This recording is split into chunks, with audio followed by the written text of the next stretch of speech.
Unrelenting stream of immigration. But why? Well, Joe Biden just said it. To change the racial mix of the country. That's the reason, to reduce the political power of people whose ancestors lived here and dramatically increase the proportion of Americans newly arrived from the third world. And then Biden went further. He said that non-white DNA is the, quote, source of our strength. Imagine saying that. This is the language of eugenics. It's horrifying. But there's a reason Biden said it. In political terms, this policy is called the Great Replacement, the replacement of legacy Americans with more obedient people from faraway countries. They brag about it all the time, but if you dare to say it's happening, they will scream at you with maximum hysteria. And here you have Joe Biden confirming his motive on tape. You want to know the secret? To borrow a phrase from a friend of mine, our secret sauce here, it's these young white men. Yeah!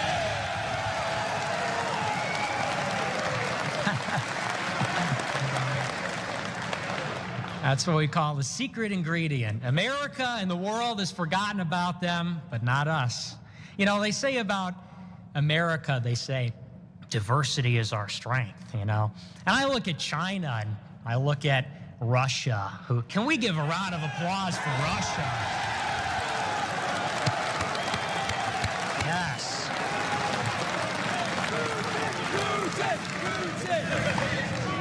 Absolutely, absolutely.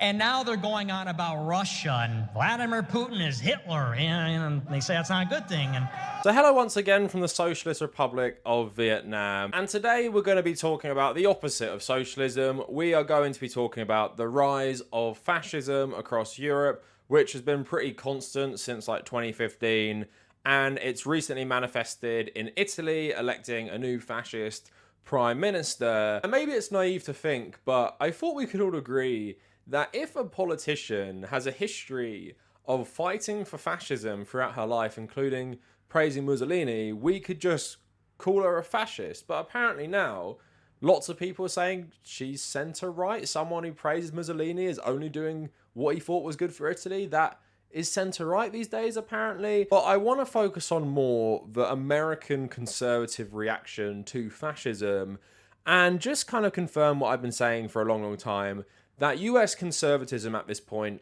is just fascism. I've been saying for years it's a far-right ideology. The US has various forms of fascism throughout its history. You had the George Bush era of fascism. Now you have the Trumpian era of American conservative fascism. And of course, the US itself inspired Nazi Germany in the first place. So it's not something that is unfamiliar to the US, but explicit fascism in terms of like the George Lincoln Rockwells and actual neo-Nazis have always kind of been pushed to the fringe.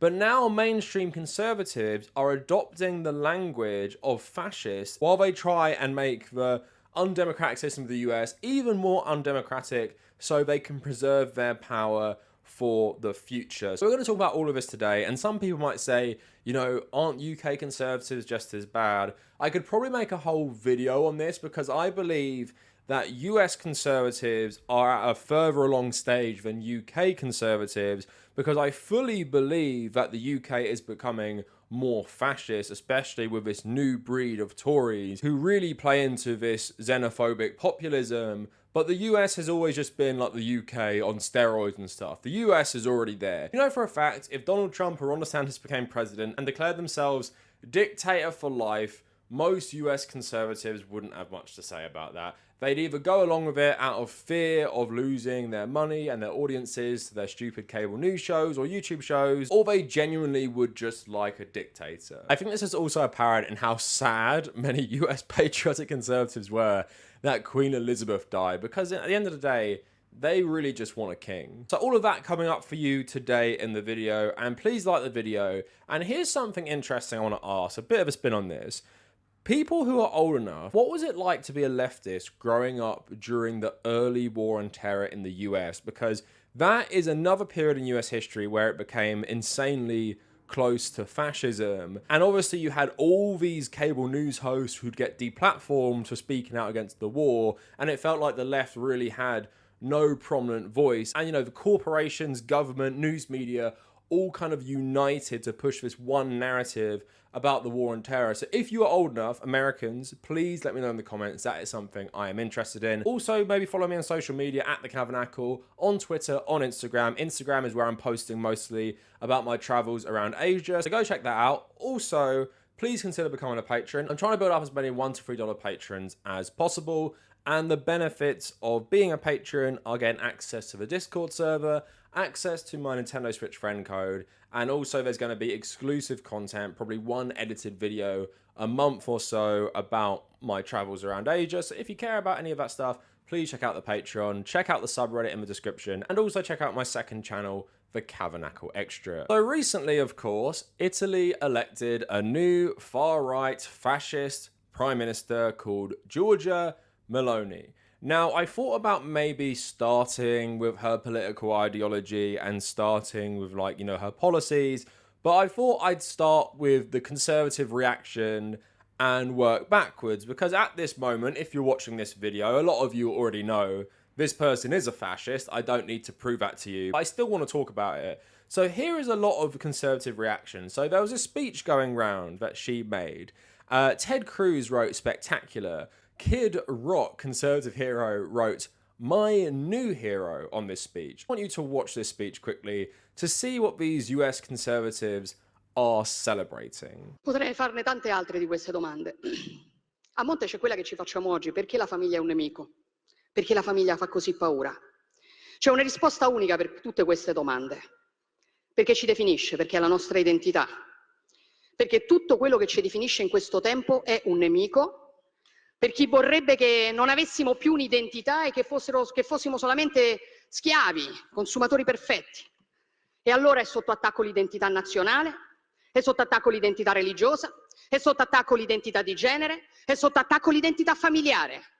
Non devo potermi definire italiana, cristiana, donna, madre, no. Io devo essere cittadino X, genere X, genitore 1, genitore 2, devo essere un numero. Perché quando sarò solamente un numero, quando non avrò più un'identità, quando non avrò più radici, beh, allora sarò lo schiavo perfetto in balia della grande speculazione finanziaria, il consumatore perfetto. Questa è la ragione per la quale oggi noi facciamo tanta paura. Questa è la ragione per la quale oggi questo appuntamento fa tanta paura. Perché noi non vogliamo essere dei numeri, noi siamo qui per dire che noi non siamo dei numeri, noi difenderemo il valore della persona umana, di ogni singola persona umana, perché ognuno di noi ha un codice genetico unico e irripetibile. E questo, piaccia o no, ha del sacro. Lo difenderemo, difenderemo Dio, la patria e la famiglia, che fanno tanto schifo a qualcuno. Lo faremo per difendere la nostra libertà, perché noi non saremo mai schiavi e semplici consumatori in balia della speculazione finanziaria. Ecco la nostra missione, ecco perché oggi sono venuta qui. So US conservatives loving anti-Semitic dog whistle in their anti-woke speeches. Color me surprised, probably not too surprised. Obviously saying financial speculators in just some context is not anti-Semitic, but when a fascist is saying it, Mussolini used to talk about this as well, it's pretty clear what she means is like this global cabal of Jews who run the financial industry to destroy the family. And if you actually understand her mindset and where she's coming from, this speech is of course like Fascism 101. Outside forces are trying to destroy the family, destroy God, destroy Christianity, destroy your identity for profit and stuff like this. And obviously I reject that fascism is anti-capitalist, but I have been reading about her upbringing, and someone who was very influential in the Italian New Right post-Mussolini was Julius Evola. Julius Evola was also a fascist, like Mussolini, but he didn't like Mussolini. He didn't like Mussolini because of his industrialization and his alliances with business people, where Evola was a traditionalist. And I read somewhere she also attended stuff like Campo Hobbit. And that's a nice tie to those videos I made about the Lord of the Rings and why fascists love Lord of the Rings, because in the 1970s to about the early 2000s, there were several camps where they used to read about the works of Tolkien and basically view them through a fascist lens. So Evola, Mussolini have both influenced this woman. She's not someone who is like a straight up Evola traditionalist. But like I said, if you see it from a fascist frame of mind, you can clearly see her worldview and what she thinks, and you can clearly see the anti-Semitism. US conservatives apparently love that. They often hide behind how much they support Israel to say, well, we could never be anti-Semitic when the US Republican Party is literally one of the most anti-Semitic Western political parties. So obviously other US Republicans, being the fascists they are, were very, very happy about her election win. Yahoo reporting following her triumph, several Republicans praised her win. Senator Ted Cruz, as we saw, said it was spectacular. Senator Tom Cotton tweeted that he looked forward to working with her to advance our shared interest.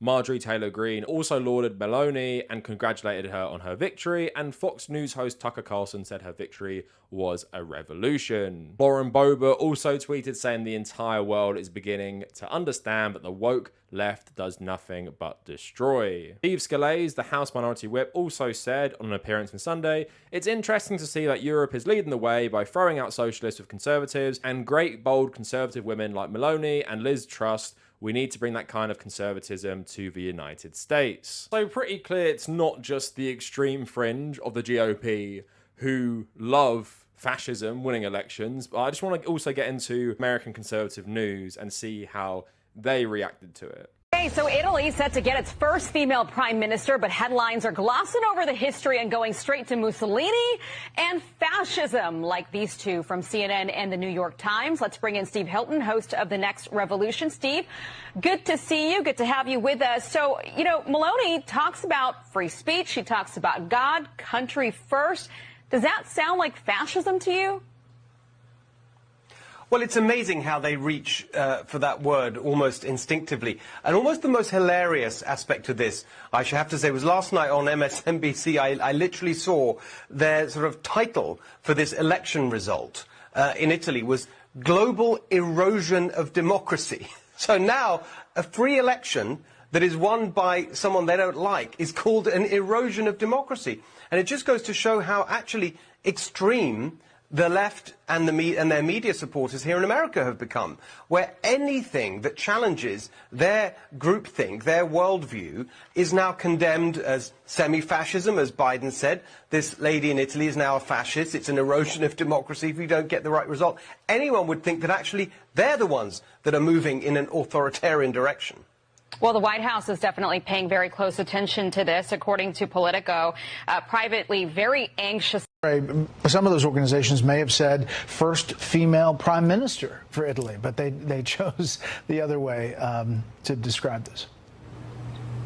You know, Brett, if you had 2 hours and could read to the bottom of the New York Times story about her election, you would see that she was historic. But you would have to get through more hard-right and far-right references. And I guess what I'm wondering is, if you're winning elections, if you are what the people want, at what point does that become the center? I mean, who gets to say what is far-right or what is hard-right? In some ways, these guys just like being contrarians. They're saying, well, because the left are calling her fascist, they're just hysterical. And this one guy on Fox News saying that must be the new centre. Who gets to say what's far right? No, you get to say what's far right based on a very, very historical understanding of the political spectrum and what is far right. I mean, yeah, maybe fascism is the centre to some Republicans now, but it's not to most people who understand politics. And also, I love that news host saying, you know, God and family, that couldn't be fascism. Oh yeah, we've never heard that used in fascist rhetoric before. These people are just both really, really stupid, but obviously they have a vested interest in helping these people actually stay and maintain power. And also something I will say is that a lot of Americans are shocked about this because it's Western Europe. And I've seen a lot of even like liberal leftist people saying like, oh my God, we now have a fascist leader in Italy. Like, fascism is rising. And no offense at Americans, I don't think it's Americans' fault because of like the American exceptionalism and how you talk about America primarily, but I think because Americans traditionally don't have like a more international outlook, they haven't really realized that this victory in Italy is not only unsurprising, it's just another fascist getting into office in another major country, because this has been going on for a long, long time. I read a good piece ages and ages ago, maybe like years ago, about how Modi in India, him and the BJP, they are fascism existing in a democratic system. Because a lot of people believe that, you know, if someone is a fascist, then they have to immediately dissolve democracy and rule like Adolf Hitler or Mussolini or Franco. And that's not always the way it's working, especially in modern times, because Modi is a fascist. The BJP is a fascist political party. Orban in Hungary is a fascist. Bolsonaro is a fascist. Some of the recent prime ministers of Israel, extreme ethno-nationalists. Obviously, Putin in Russia, a fascist. Various Ukrainian presidents, fascist-leaning. Political leaders in the Balkans and stuff like this. But we've had fascism in major countries now for a long, long time. Of course, that doesn't make it any more concerning, but I feel like a lot of conservatives are now like normalizing this. No, to most of us, Poland's government, Orban in Hungary, Brazil, India, and now Italy, they are being run by fascists, and you have to understand what fascism actually is to recognize this. To a lot of these people, they hear the conservative things they like, the anti-woke stuff, they hear the stuff about family and tradition and the anti-communism, and they think, great, I love that. How could you even debate? It's just normal conservatism. Yeah, it's normal conservatism in the US because you are extreme fascist now as well, and there is nothing really distinguishing you between Orban, between Bolsonaro, between Modi, apart from the different flavour of fascism. And it's no surprise Tucker Carlson is one of the most popular people on TV in America and literally uses his segments to push fascist rhetoric, either about great replacement, either about simping for Bolsonaro and Orban. So I want to stay a bit more on Italy, and I just want to talk about how this woman is a fascist. But obviously you guys who have seen this speech when she was a young fascist youth activist, where she was praising Mussolini.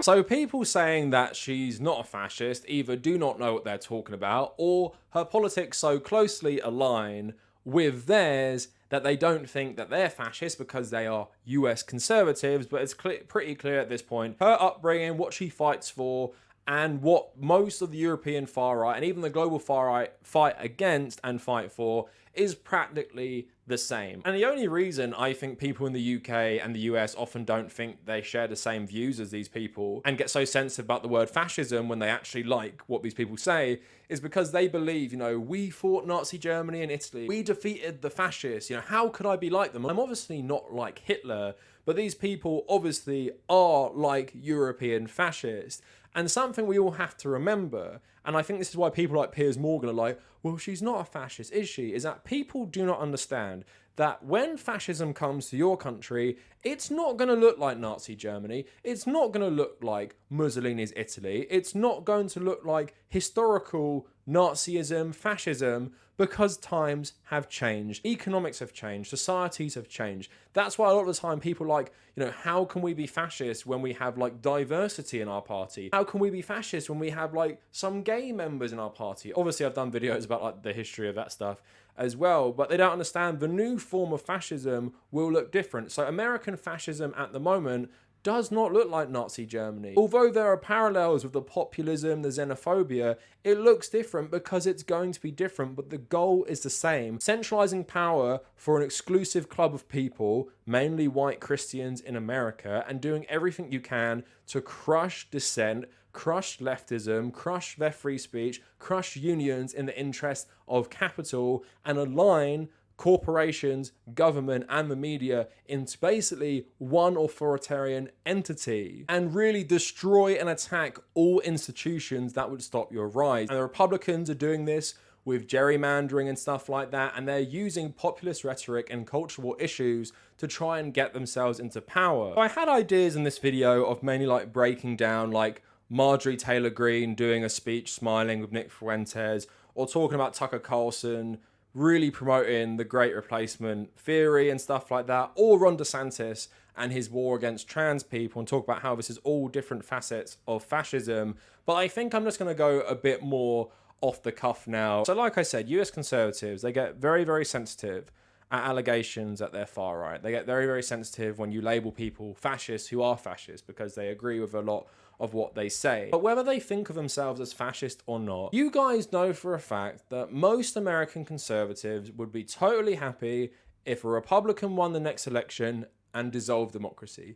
you know they would be happy with that. You know they would even support that. And you know Americans can be conditioned to do this stuff because it's almost happened before. George Bush's presidency pushed American democracy to the limits and in many ways completely destroyed any semblance of democracy. He essentially turned America insane with the war on terror. He essentially did what a lot of fascists would love to do in getting all government institutions, getting all the media, getting basically everything on your side to promote one agenda and scapegoat other people, scapegoat anti-war protesters, but most importantly, scapegoat Muslim Americans, really build up this xenophobia to do what you want. That's how Guantanamo Bay was built in the first place. That's how it can even exist. Like, we all know how terrible it is. Everyone knows how terrible it is. How did they justify it? This insane nationalism they cultivated to do whatever they want. Hey everyone, I was actually mid-rant,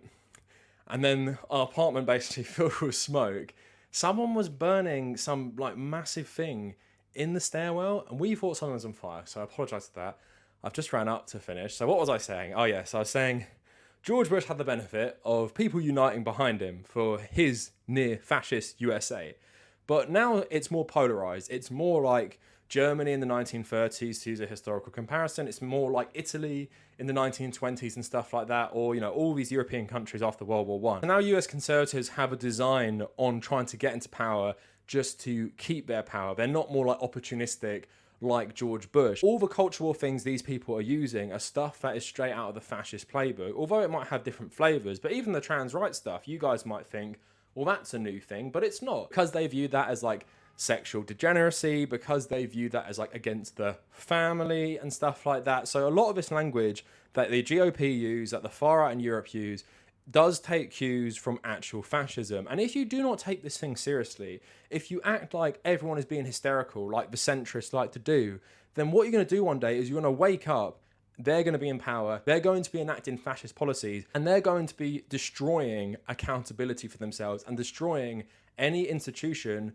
which could curtail their power. That's what George Bush did, that is what Donald Trump did, and that is what Trump or DeSantis are going to do if they get back in. Now, I'm not going to let Democrats off the hook either, because Joe Biden's at a moment where he could avert this. He could make the Democrats very, very popular. He could avert the rising tide of fascism, which preys on economic instability. He could do many things just himself, like legalize marijuana, pardon people who are in private prisons and stuff like that for non-violent drug offences, but he just doesn't do that. Even with the student loan debt stuff recently, didn't go nearly far enough. Why doesn't this guy do it? Because he's the wrong person at the wrong time. He's a centrist liberal or a centre-right liberal at a time when you need radical change to society to stop the rising tide of fascism. Because I think it's Michael Parenti who said that fascism often uses the language of revolution and revolutionary change, but basically what it is a more extreme version of like capitalism and centering all the power with this 1%, where leftism, Marxism, all this stuff, that promises revolutionary change and it delivers on it. And really at a time of massive polarization and economic instability, you need more of that vision to stop these US conservatives using fascist rhetoric to try and get their own side into power and create a new fascist state in the US. And it won't look like Nazi Germany. That's another thing. The new fascism is not going to look like Nazi Germany. It's going to look like Putin's Russia. It's going to look like Hungary. It's going to look like Brazil if Bolsonaro wins again. It's going to look like Modi's India. Like I said earlier, it's going to be fascism within a democratic system, and there will be some sort of like sham democracy there, like there is in many of these states, but it won't be a real democracy. It will be there for show. It will be there for these leaders to act like they're elected and stuff like that. But as we all know, with people like Putin, Assad, all these dictators, it's just a show. And that's what I'm really worried about in the UK and the US. More so the US, because I feel like it's further along. A capitalist will always choose a fascist over a communist, because at least with a fascist, they may be able to go into business with them. They may be able to benefit off a fascist regime. They will never benefit off a leftist or a communist regime, and that's why people like liberals often who are capitalists, they will always choose a more far-right person who promises this economic system rather than a leftist who offers a radical alternative. So Italy should not be the wake-up call for a lot of people, but hopefully it might be a wake-up call because it's Western Europe. If you weren't paying attention to Modi, if you weren't paying attention to Orban, if you weren't paying attention to Poland, if you weren't paying attention to Brazil, you should be paying attention now. Just because the new fascist leader of Italy doesn't look and totally act like Mussolini, just because Orban doesn't look like fascist dictators of Hungary's past, just because either Donald Trump or DeSantis wouldn't look like Adolf Hitler, does not mean that isn't a form of fascism. Just like how George Bush verged on his own form of fascism when he was the president of the United States, it's going to look different, but that's how it gets normalized in your head. If you're not politically engaged, if you're not an anti-fascist, you might see Donald Trump win again, and you might see the veneer of democracy. An outside observer, you might think, well, nothing's changed. It's just another president, another day in America. They change all the time, but you don't realize what's going on behind the scenes. You don't realize the rhetoric they are using and how they are brainwashing people and preying on people's worst instincts to get into power, and how they are using scapegoats like communists, trans people, in the past Muslims heavily. In the UK, it's still Muslim refugees and stuff like that. That's what they will do to both loot the country and pass laws like they have in Florida, like they have in the UK, criminalizing peaceful protests, changing free speech laws and all this stuff to help maximize their own power. And I just hope the stuff with Italy is a wake-up call that US conservatives are fascist too. And even if they aren't all ideologically fascist, they are far enough along that they will go along with fascism. Just like in Nazi Germany, just like in Italy as well, lots of people who eventually supported the Nazis or cozied up to the Nazis were not Nazi supporters to start with. They were just happy enough to go along for the ride and happy enough to throw their cards in with Hitler, with Mussolini when they won power, because they saw opportunity and they saw tying themselves to this new regime was very profitable and lucrative for some of them. And that is what US business will do as well. If Donald Trump becomes the US's Vladimir Putin, US business will pander to Donald Trump. They'll try and get in his good books. You're not going to see US corporations flee the US. The same with Italy, the same with all these countries that go far right. These corporations don't care. If there's still a market to work in, they will work in that market. They do it in places like Saudi Arabia. They do it in places like Israel. They don't care. Capitalism doesn't care. So yes, fascism is rising in democratic systems, and it's going to look different, but it is still fascism. And if you aren't paying attention, hopefully you are now. This has been going on for years. They used the refugee crisis from Syria to gain a lot of support in Europe. We saw Golden Dawn. We saw nearly a neo-Nazi being elected the president of Austria. And we've seen Orban, we've seen Bolsonaro, we've seen Modi. It's very, very real. And if you're a liberal or someone who considers himself an enlightened centrist, please think about how fascism will look in the 21st century and remind yourself it's not going to look like the past, so you don't have to wait for it to become Nazi Germany 2.0 to say it's fascist. Anyway, that is it for the video. A bit more unstructured, probably because of me thinking the apartment was burning down. Let me know what you guys think down in the comments, and if you made it this far, thank you for watching.